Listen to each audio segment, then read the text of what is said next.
USA Radio News with Chris Barnes. President Trump holds a campaign rally in North Carolina late yesterday, continuing attacks on 4 Democratic congresswomen of color and also hitting a lot of his more familiar recent themes. Tonight, we renew our resolve that America will never be a socialist country, will never, ever be a socialist country. It just won't happen.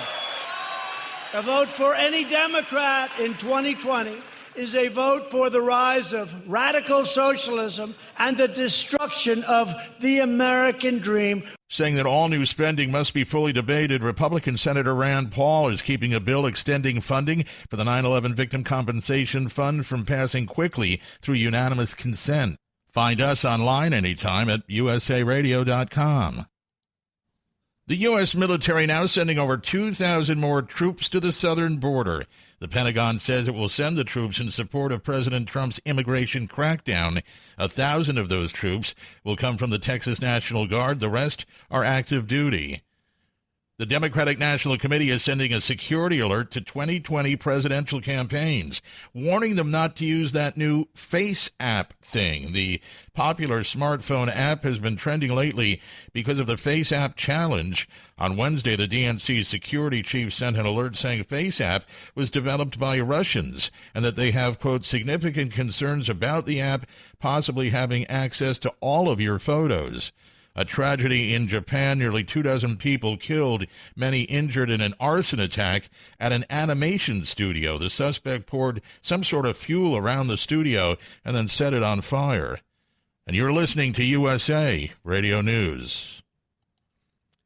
Sexual assault charges against Kevin Spacey are being dropped, and the actor's lawyer is cheering that decision. The attorney saying the House of Cards star has shown tremendous courage under very difficult circumstances. Prosecutors dismissing the case yesterday after the alleged victim refused to testify in that case in Massachusetts. He had taken the stand at a July 8th court hearing, but then invoked the Fifth Amendment when he was asked about a missing cell phone. The 18-year-old had originally claimed he was groped in 2016 by the former House of Cards star while working at a busboy or as a busboy at a bar on Nantucket, and Spacey has denied the allegations. The Ebola outbreak in the Congo is being declared a global health emergency.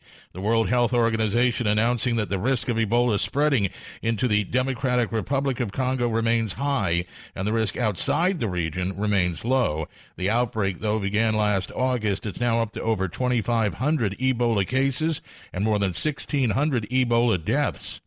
And Domino's is about to let you track your pizza delivery in real time.